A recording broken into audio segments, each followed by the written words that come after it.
Far away from the buzz of city noise, along the open road in Fall City, a cyclist finds solace. I think about what it feels like, the wind in my face and the sound, I feel how lucky I am to have gotten to this place. It's here, peppered with farms in the shadow of the Cascades.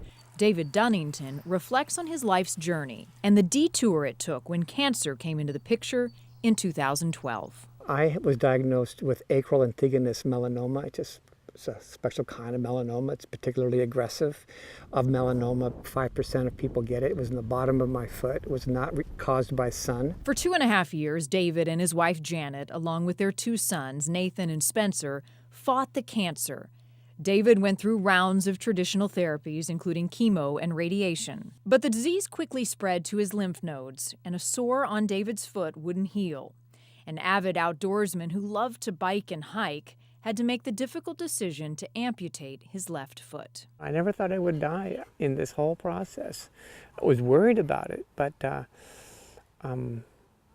we just took it day by day. About the same time David was running out of options, a friend referred him to Seattle Cancer Care Alliance. Formed in 2001, SCCA is a cancer hospital combining the skills, research, and expertise from 3 of the leading cancer organizations in the world: Fred Hutch, Seattle Children's, and UW-Medicine.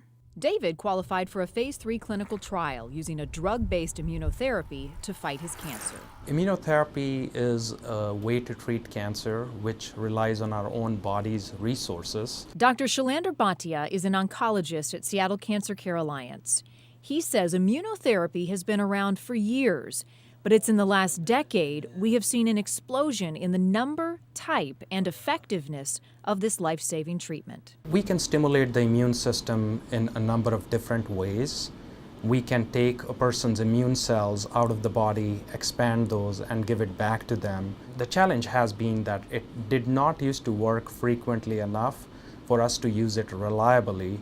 But fortunately, recently, we have had a number of new drugs which work really well and quite reliably. In David's case, after just a few doses of immunotherapy using the experimental drug, he got the good news. His tumors had shrunk by half. There is such a relief that something worked, like maybe something finally worked. David knows he's lucky. Lucky to be alive. Lucky to have his family by his side. Lucky to be back enjoying the outdoors and the activities he loves. And it's in these moments, he says, he's actually thankful for the cancer. There's a title that has run around in my head. It's about how cancer has cured me. And I think the cure has to do with being unselfish and being more of a human being, that maybe I wasn't fully aware of that when I was, in the midst of my career and looking out for myself and my family, me. Now it's maybe we and us, and there's a bigger picture. This August, David will suit up in orange for his 3rd Obliteride. He'll ride as a cancer survivor along so many others to raise money for the life-saving research happening at Fred Hutch, a partner of Seattle Cancer Care Alliance. Research that saved his life. He'll ride the 100 miles as an amputee, something he says he hardly even thinks about now. And he'll ride because he can. When you're on your bike, what do you think about? Oh, I think about what it feels like, the wind in my face and the sound, I feel how lucky I am to have gotten to this place. I feel a sense of freedom because the bike is lightweight and you can go 20, 25 miles an hour. When I'm riding my bike, I'm thinking, I'm back, this really, I think that maybe I'm going to get through this.